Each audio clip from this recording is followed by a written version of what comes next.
What is a recovery program? This is a complicated question, and to start off, it's important to say that recovery and rehab are not synonymous. Rehab is only a part of recovery.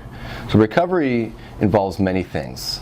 At the start, it can include abstinence, so stopping taking the substance of choice. But in other schools of thought, there's harm reduction. And some people just, despite many attempts to try to abstain, they end up failing and having a relapse. And in some situations like this, then something called harm reduction is more helpful. And what harm reduction schools teach is that if a person is going to use, to try to minimize the amount of damage they cause to themselves. So this involves moderation of their drug of choice to make sure that the drug of choice is safe and is consumed in a safe manner. Regardless, either school of thought, whether it's total abstinence versus harm reduction, recovery is the same. So this is multifactorial. There's many things. So abstinence is one, or reducing intake. That's the first part of recovery. The next most important part is for a person to open up, for the user to be open and honest and share what's going on inside their mind. Addiction is an illness where a person is isolated and alone, and they tend to internalize or stuff their feelings and not talk about it. So it's an illness of isolation, whereas recovery is all about connection.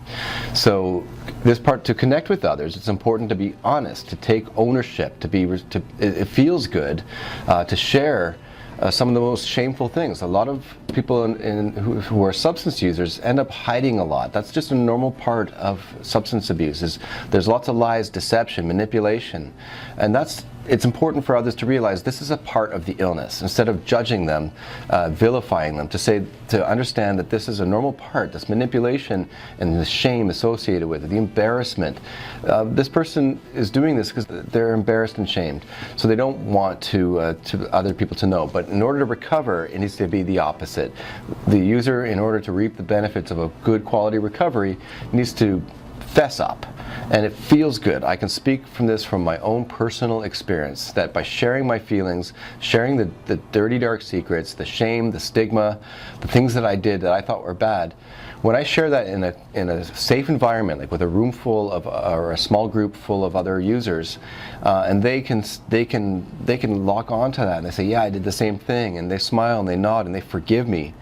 That is super important. So that's a big part of recovery, is to grab the bull by the horns, to be honest and open and candid, and to share the hurtful things. Connection with others, as I said, is an important part of recovery. And so it's not just being open and honest, it's also listening better. So mindfulness, being aware of what other people are saying, actively listening to somebody.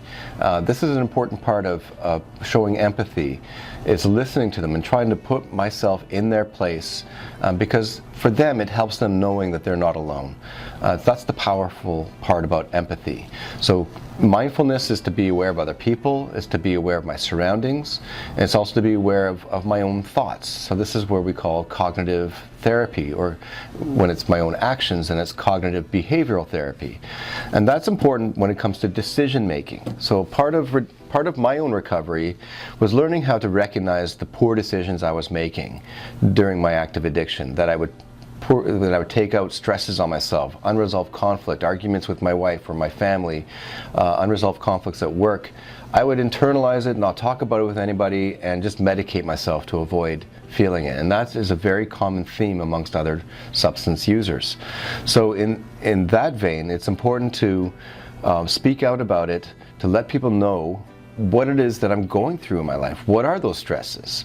So this is where a 12-step group or a small group session really can help, by expressing what am I experiencing, what are the stresses, identifying things in my past that may be contributing to this self-loathing and self-destructive behavior, and to minimize this in the future. So the next important part about recovery is recognizing when I'm making bad choices.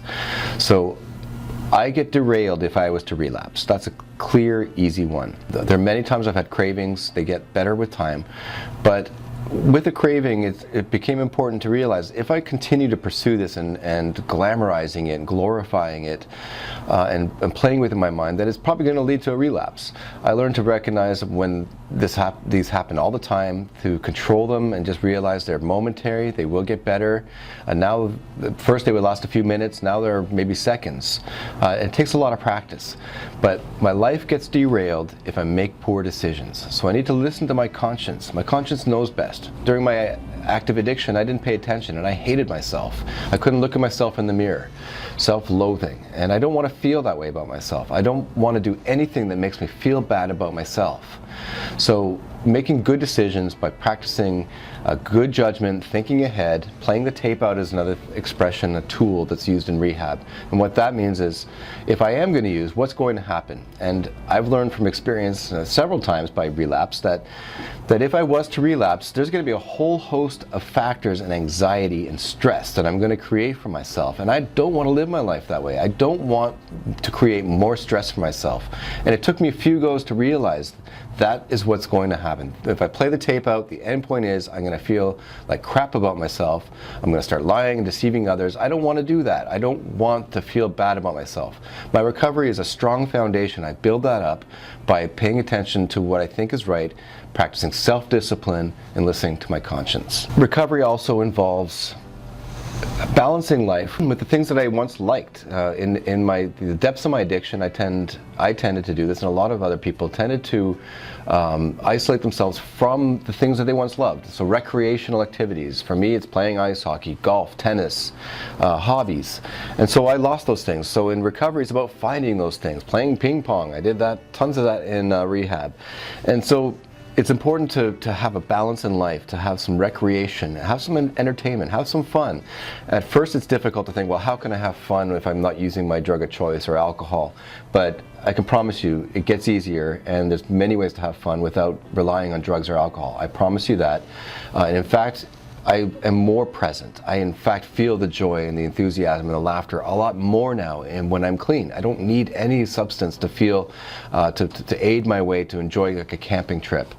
Everything feels better. Being connected with others is important. Volunteer work helps. A 12-step program teaches to help others who are going through the early stages of recovery, to reach out to them, let them know that there's help out there. That's an excellent thing to do. Other things that I do to help cope with the stress is, like I said, talking about it. I could have one-on-ones with a therapist. I continue with a 12-step group or other recovery groups like Rational Recovery or Smart Recovery. But basically the idea is to be connected with others, get involved in the community. And finally, as well, is to deal with my stresses by talking about it, by journaling.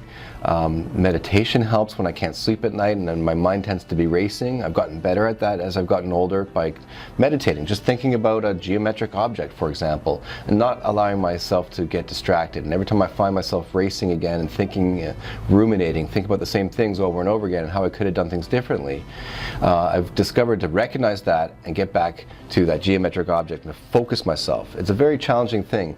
Try practicing. Try thinking of nothing for longer than 10 seconds and see how that goes. So meditation is about thinking about nothing as best as you can for longer, and this helps facilitate falling asleep. In summary, what is recovery? It's not the same thing. Rehab is part of it. Rehab is where a person does go to get more help, but recovery is about making good decisions, abstaining from substances of choice, by learning new behaviors associated with healthy recovery, dealing with stressors, vocalizing my issues, being open and honest, owning up to the things that I did, making amends to others, recognizing where my weaknesses are, practicing mindfulness, practicing helping others, and balancing everything with recreation and entertainment. If you or a loved one are looking for help with substance abuse, call our 24/7 helpline at 1-800-615-1067. A caring addiction advisor is awaiting your call.